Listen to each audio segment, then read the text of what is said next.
ओ Najd के हरकारो, या रसूल अल्लाह कहना मेरा दीन है। और अक़वाम मुत्तहिदा में जहां चाहो मैं 2 मिनट में तुम्हारे मुल्लाओं को उल्टा करूंगा इंशाअल्लाह। और अगर तुम इसको शिर्क कहते हो तो फिर वीजे क्यों देते हो? लिहाजा बात सिर्फ पाबंदियों तक नहीं रहेगी। अगर तुम बाज ना आए तो नजदी महल्लों के ताले तोड़कर लब्बैक या रसूल अल्लाह की सदाएं बुलंद की जाएगी।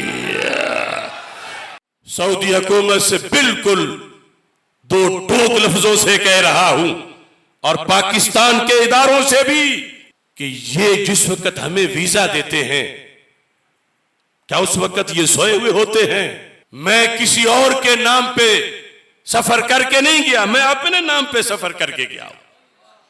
मेरे पासपोर्ट पर मेरी ही तस्वीर थी, मेरे पासपोर्ट पर मेरा ही नाम था, मेरे वीजे पर मेरी यही इमामे वाली तस्वीर थी।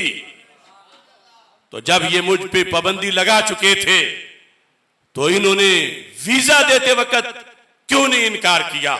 और सिर्फ ये बात नहीं, असल बात मैंने उस खत में भी लिखी जो मोहम्मद बिन सलमान के पाकिस्तान की उस दौरे के मौका पर इंग्लिश, अरबी और उर्दू में हमने इन तक पहुंचाया था कि ये हरमैन शरीफैन में बैठकर हमारे अकीदे वाले लोगों को माज़अल्लाह मुशरिक कहते हैं। इसमें कोई दूसरी राय नहीं, सिर्फ मुशरिक नहीं कहते, डबल मुशरिक कहते हैं। मैं इस पर इनके दर्जनों फतवे दिखा सकता हूं। अबू जाल से बड़ा मुशरिक कहते हैं और उसकी दलीलें अपनी घड़ी हुई हैं इन्होंने। अब ये जो कुछ वो बकवास करते हैं करते रहे, लेकिन मेरा मुतालबा है आज कि जब इनका मजहब ये है हमारे बारे में कि जो अस्सलातु वस्सलामु अलैका या रसूल अल्लाह सल्लल्लाहु अलैहि वसल्लम पढ़ता है, मिलाद मनाता है, सरकार का वसीला देता है, आसारे रसूल पे सवाब के लिए जाता है, इनके नजदीक जब वो मुशरिक है तो फिर ये मुशरिक को वीजा क्यों देते हैं? हम हक बजानिब हैं। इनसे पूछे कि ये हज का वीजा हो या उम्रे का वीजा हो, उसके लिए शर्त लगाएं। अगर इनके आसाब में जान है तो अपने वीजे की शर्त में लिखें कि हम सुन्नी को वीजा नहीं देंगे, हम अस्सलातु वस्सलामु अलैका या रसूल अल्लाह पढ़ने वाले को वीजा नहीं देंगे क्योंकि ये मुशरिक है। ये लिखें, क्योंकि ये काबे में बैठकर ये बकवास करते हैं, तो फिर क्यों मुशरिक को वीजा देते हैं? जो मुशरिकों को हरमैन में बुलाए, क्या उसकी निजात हो सकती है? मुशरिक को तो दाखिल करना हराम है। तो पता चला ये मुनाफिक है। ये क्या है? ये क्या है? ये क्या है? अगर मुनाफिक नहीं है तो वीजे की शर्त लिखे, वीजे की शर्त लिखे कि या रसूल अल्लाह सल्लल्लाहु अलैहि वसल्लम कहने वालों को हम वीजा नहीं देंगे, इसलिए नहीं देंगे कि मुशरिक हैं। ये शर्त लिखे, अगर नहीं लिखते तो फिर मुनाफिक हैं।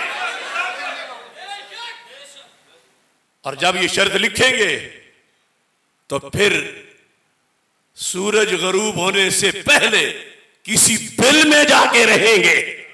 पूरी दुनिया की अक्सरियत आबादी या रसूल अल्लाह वालों की है।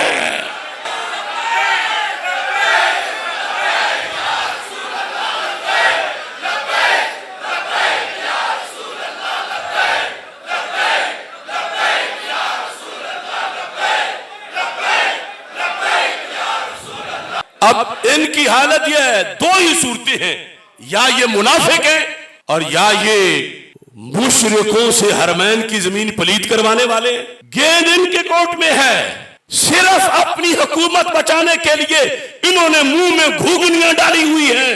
ओ नजद के हरकारो, या रसूल अल्लाह कहना मेरा दीन है। और अक़वाम मुत्तहिदा में जहां चाहो मैं 2 मिनट में तुम्हारे मुल्लाओं को उल्टा करूंगा इंशाअल्लाह। और अगर तुम इसको शिर्क कहते हो तो फिर वीजे क्यों देते हो? पता चला तुम मुनाफिकत करते हो। लिहाजा बात सिर्फ पाबंदियों तक नहीं रहेगी। अगर तुम बाज ना आए तो नजदी महल्लों के ताले तोड़कर लब्बैक या रसूल अल्लाह की सदाएं बुलंद की जाएगी। तुम क्या लगते हो सरजमीन हिजाज के ऐ बहरी डाकुओं? तुम वहां क्रिसमस मनाते हो और उसको ईद मिलाद कहते हो। क्रिसमस को ईद मिलाद कह के खुतबे देते हैं और जिनके सदके कायनात बनी है उनके मिलाद पे पाबंदियां लगाते हो। अब बात होगी खुली खुली और मैं अपने उलमा को भी कहूंगा, क्या है इनके पास? हमारा है वो सब कुछ। ये बहरी डाकू, अंग्रेज के टाउट, यहूद के एजेंट। हम तसादुम वहां नहीं चाहते, लेकिन इन्हें मक्का मुकरमा और मदीना मुनव्वरा को खुला शहर करार देना पड़ेगा।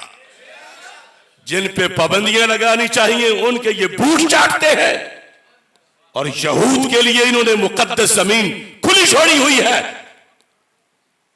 और यहां बैठे हुए पाकिस्तान में उनके एजेंट जो रियाल खा खा के बिल्कुल डीजल की तरह मोटे हो चुके हैं। मैं इनसे पूछता हूं, तुम्हें अब कुरान भूल गया है?